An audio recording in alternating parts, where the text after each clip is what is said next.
Today we're installing one of my favorite modifications on the 02 to 07 WRX and STIs. That is a triple gauge pod with the full Defi BF Series Gauges. These absolutely change how the interior of the car looks. The interior of the car, right where this triple gauge pod is going to go, there's a clock. And with having an aftermarket head unit, we already know what time it is, so there's really not a need for this clock pod. And these are really cool gauges to be able to just kind of like alter it just gives it more of like a JDM feel, if that makes sense. Let me show you what I got on the table here, and let's start getting this stuff installed because it is by far, like I said, one of my favorites. The three gauges that we are gonna be running is oil temperature, water temperature, and boost gauge. So these aren't 100% needed gauges. The oil temperature is nice because that way you can actually monitor oil temp. The access port will read boost, but it's just a cool gauge to be able to have in there. Water temp, it's a little redundant. You can view it on the access port, you can view it on the stock cluster, but it's just, like I said, I just enjoy having these gauges. I think it just really changed the interior look of the car. For the actual gauge pod, we are using the triple gauge pod from ATI. This is by far my favorite one, mainly because it has this like hood built into it, so it keeps glare from the sun off of the gauges. Now this pod is set up for a 52mm gauge. These are 60mm gauges, but we can alter this pod to be able to accept the 60mm. Now, because we're using oil temperature and it's a 1/8 NPT sensor, we do need this little adapter from Pro Sport. The stock thread pitch on the stock adapter on the engine is 1/8 BPST, and we need 1/8 NPT, so the thread pitch is not the same between them. And then with the Defi gauges, we are using the Defi Advanced Control Unit. Huge shout out to the guys at Rally Sport Direct for stocking this stuff. That's where we get pretty much all of our aftermarket parts for literally all of our cars. I'm not going to be nice to this box opening it. I'm just going to rip it right open. This shouldn't be too bad. I've done a couple of these in the past. Plus it's all like the nice hot boy JDM stuff. Before we go jumping in the car and tearing anything out, I would like to get this gauge bezel set up. So on the back side of it here, we're gonna go ahead and pop out all these screws, and then we're gonna pop out all of these adapters, and we're gonna change this from 52mm to 60mm. Now I will say, if you are gonna be doing this, make sure you do have provisions planned out for where you're gonna be tapping in all of these sensors. I do have a vacuum block inside of my engine bay, so our boost gauge will go into that vacuum block. I have a Koyo radiator, which is already threaded for a 1/8 NPT sensor, so our water temp sensor will go right into the radiator. And then for the block for the oil temp sensor, that is where that adapter is going to come into play, and we'll put that adapter in there. We've got our little bezel adapter here out. Now you'll see on the back side, there's like these little cutouts. So what I'm going to do is grab a pair of pliers and then just kind of grab them and just cut them, and then you should be able to just kind of peel them out like that, piece by piece, and then that will change this bezel from 52mm up to a 60mm, which is needed for our Defi gauges.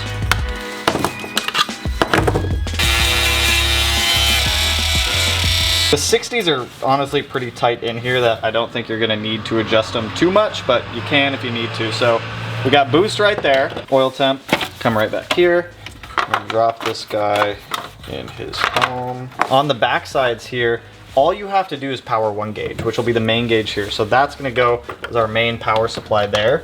But then for all of the others, you just use these little jumpers and have it go to the next gauge. So to give you guys a little bit of overview here, I know it looks like a lot of wires, okay? I promise you it's not. So right here, this goes to our switch position on the controller, and this is literally just the buttons and the switches to be able to do stuff. I guess technically you don't have to use that. I'm gonna run it anyways. We've got our DC power source here that comes out to this harness. This is going to go to power and ground. We've got the light blue one, which is our boost pressure. So it's this little like Defi controller, little nipple on it, so we can run that into the engine bay or keep it in the car, it doesn't really matter. We've got our pink one here for water temp, which is going to go to that guy there. And then the last one we have is oil pressure, which is, or oil temperature, which is that guy right down there, which is like that deep red one.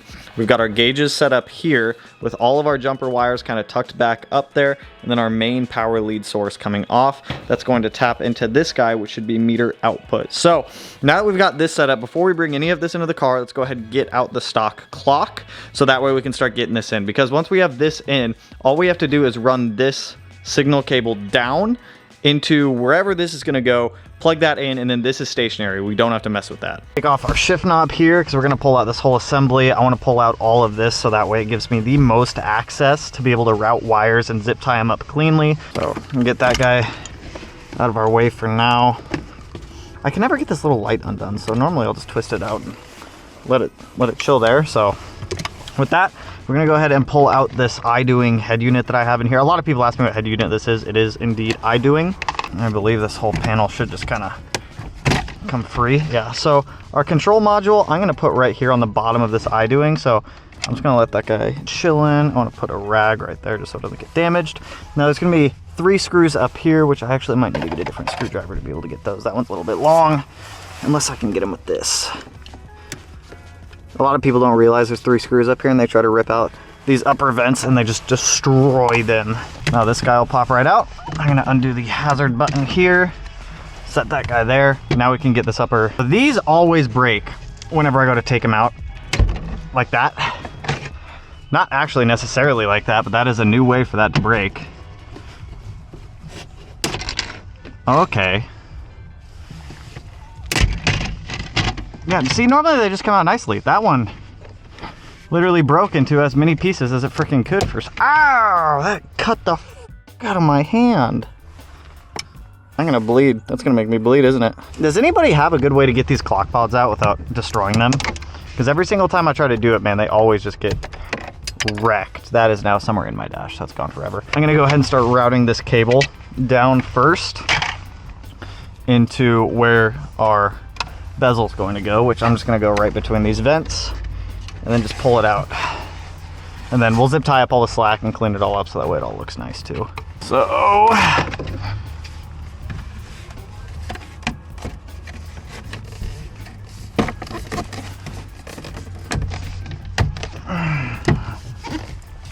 right like that. And now we've got the bezel installed, which is easy. That's the easy part. Now we need to start getting our control unit. Once we get our control unit mounted up to the iDoing here and we start running sensor wires, because we're gonna run them all that way.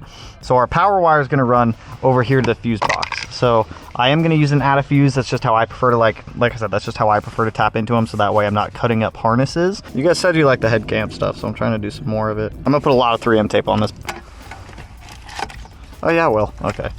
So I'm just gonna kind of hold that there for a minute. Before I plug in the gauge sensors, I would like to run them. So we're gonna have to pull out the glove box here and run them up behind the glove box into this area, plug them in, and then we can put the radio back in.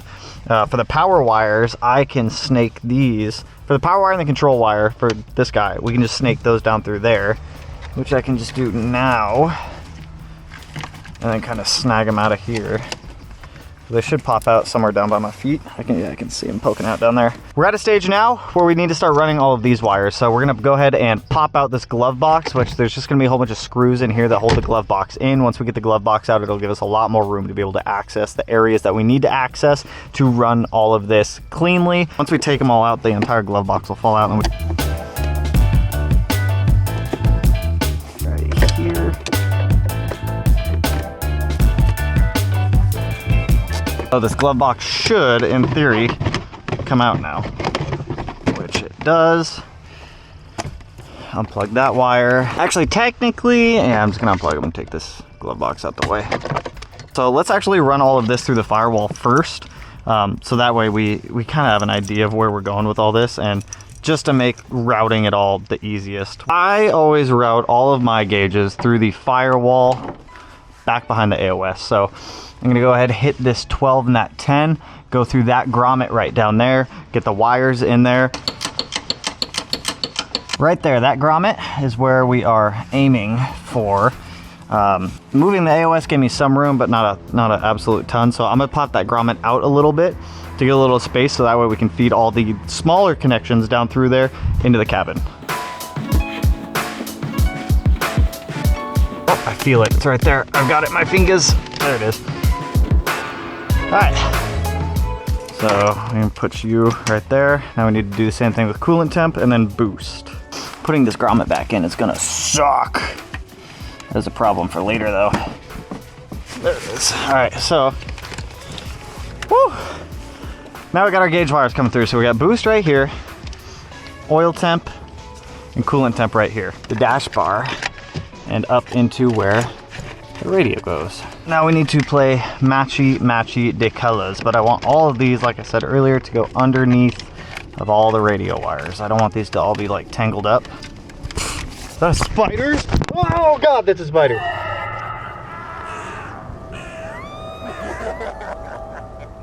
There was like a spider like right here. Come on, boost. All right, so we got boost plugged in.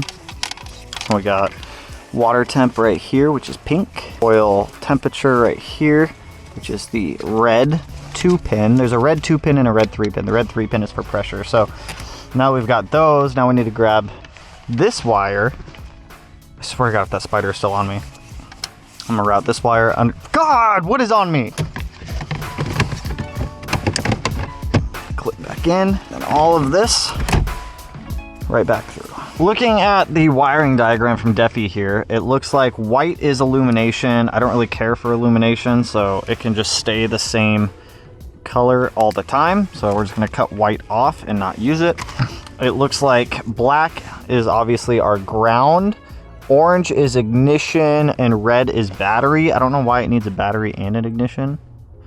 Ignition only, it's just a switch 12 volts. So I think I'm just gonna try to combine these two into one for the power source. That should be enough now. Ground, I'm just going to ground right here with our other gauges. They're not powering up and they should be.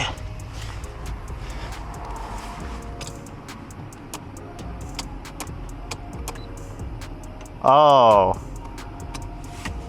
I know the problem. That's only switch 12 volt when I turn on the light. So if I turn off the headlights, they turn off. So we are powered up right. We are just using the wrong fuse. So radio, we'll do the 15 for the radio.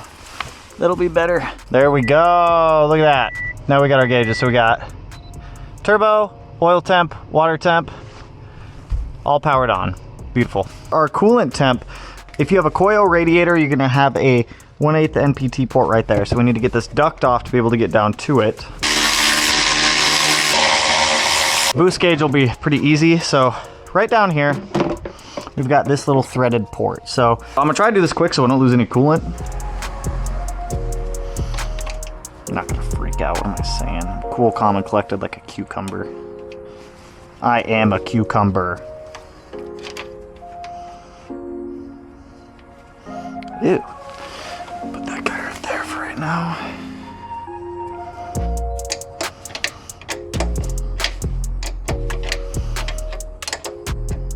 Coolant temp sensor is installed. Easy enough to do on that one. For the wiring, I think I'm gonna see if I can grab some Adele clamps, route this underneath of the fan here, and have it just kind of clamp down, or at least just go behind there so that way it's not gonna go that way, and then we'll just run the wire to right here and just clip it in there. I think that'll kind of work the best. There we go. So now I'm gonna just slide that out and run this underneath of the fan, so that way it's kind of tucked away. Okay, so we got our coolant temp sensor installed. I see a lot of people run them straight that way. I try to avoid the belts as much as possible. So coolant temp sensor installed. Next up, let's find a home for the boost gauge. I like this spot right here. This seems like the best spot I can find. Let me just slide that guy through there, and then got our coolant temp sensor right here. Cable runs right here. We can plug it in right there. Our pressure sensor for the boost gauge is right here. I've got that teed into the vacuum line down there that comes off of my vacuum block. Now all we have left is the oil temperature sensor. That one's gonna be a little bit of a pain in the butt to get to. So on Subaru engines, you have a couple oil galley ports. You've got one off the front, don't tap into that one. You've got this one here that your stock oil pressure sensor reads off of. I have my AEM oil pressure sensor reading there. For oil temperature, we're gonna go right here off of this sensor. So your turbo sits here, that galley plug is right there. It's not gonna be a fun time to get to when the engine is assembled. Luckily for mine, I've got it modified enough at this point where I don't have to take too much out of the way to get down to it. Try to get down there. I may have to pull the intake manifold off to be able to get down there because I do have some fuel lines and whatnot in the way. So if I have to pull it, I'll pull it. It's really not, you know what, I'm just gonna pull it. It's not too bad to pull, I'm just gonna pull it off. So let me strip out this top side so we can get down there. I might not even have to pull this, so I'm just gonna try pulling the manifold to start with. That's always fun. I should be able to pick this thing up, move it out the way. Yep, now we can pull that plug out. Woo! There's the plug. Now we're gonna toss on our adapter fitting, and then we gotta get our sensor on. This is where things get a little like poopy, but the best way that I have found to seal these up is not thread tape, it is sealant. If you have a crush washer that fits, you can use those. I do not think I do. I don't think I, oh, wait a minute. Hey, look at that, we got a crush washer, and then I'm gonna put some sealant on here, and this is a 17 mil. These adapters are from Pro Sport, and they come in clutch. They come in absolutely clutch. For that plug that I just pulled out, I actually don't know what the Allen size is. I just used a T50, because that's all I had. This is going to suck to get in there, I already know it. There's just like so much shit just tucked in the fucking way.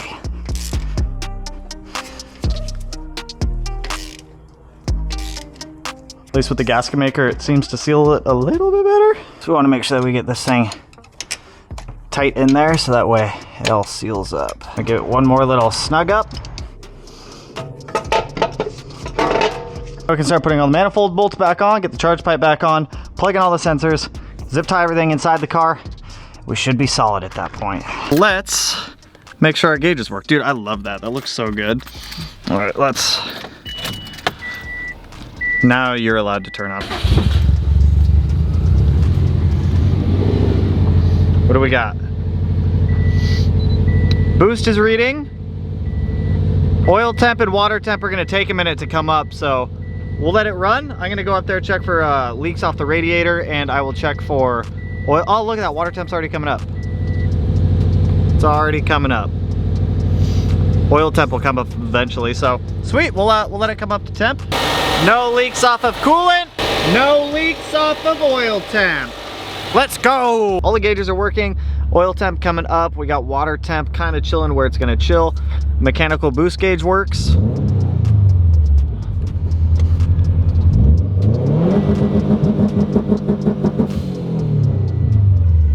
Builds boost. Defi is like top quality for gauges in my opinion. So the way I like to do my gauges setups in my cars is for like right in front of me, I want like the super important gauges. That's gonna be oil pressure and wideband. Those are the biggest two that I wanna be able to pay attention to easily. Like these are still essential gauges, don't get me wrong. They're good to have, but they're not like 100% needed type of gauges. You know what I mean? They're like the backup ones that are good to have. So I keep my essential ones in front of me, and I like the essential ones to be digital like this, so that way I can just quickly reference them. So for oil pressure, I can just look down and be like, all right, cool.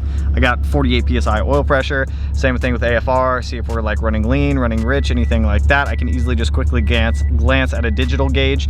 For the mechanical gauges like this, they're, in my opinion, they're more like an art piece, I guess you could say, or they're just like good backup gauges to have. So important gauges, I keep digital and right in front of me. Other ones, I keep up there. So it's enough yapping. Let's go drive this thing. So we got our gauges in, giving them a quick test. Everything seems to be working properly as it should. Boost is reading, that was a big bump. Boost is reading accurately, so.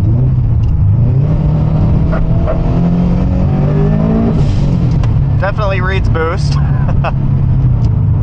Oil temp is coming up. It's nice to have an oil temp gauge. Like I said, it's not like 100% necessary gauge, but it is one that's good to have, because most of the time when you rely on your car warming up, a lot of people go off of coolant temp, which is not a bad thing to go off of coolant temp, but before you like really beat on your car, you want to make sure that oil temp is coming up to temp. Now I will say that these gauges are metric, so they're in Celsius and kPa. I already know the conversions for what I need to kind of keep in mind for what I'm looking for when it comes to it. They do make imperial versions, but they are a little more difficult to get a hold of. Plus, I mean, it's not a bad thing to have to learn the metric system also if you already know the imperial system, so not a big deal for me. For some people that probably will bother someone, but in the grand scheme of things, it's really not that bad. If you have a stock STI boost gauge, the one that sits right up here on top of the steering column, that one also reads in kPa, or it's used in the metric system, so it's not a massive change if you're already using like a stock boost gauge from Subaru. So I accidentally made a spontaneous purchase this morning, and I bought the JDM power folding mirrors for this car, so I couldn't find the switch. There's on the JDM cars, on this panel here, right above this mirror spot, there's a little switch to be able to fold the mirrors in and out, so I might do it to the intercooler spray button since we don't technically use the intercooler sprayer anymore. Or I'll just see if I can just find this panel for it. For those who watched the flat foot shifting video and the launching video, some of you guys were like, dude, that sounds off. You were right. You're right, it was off. My launch control and flat foot shifting reset, so we were flat foot shifting at 8,000 RPM. It worked, but oops.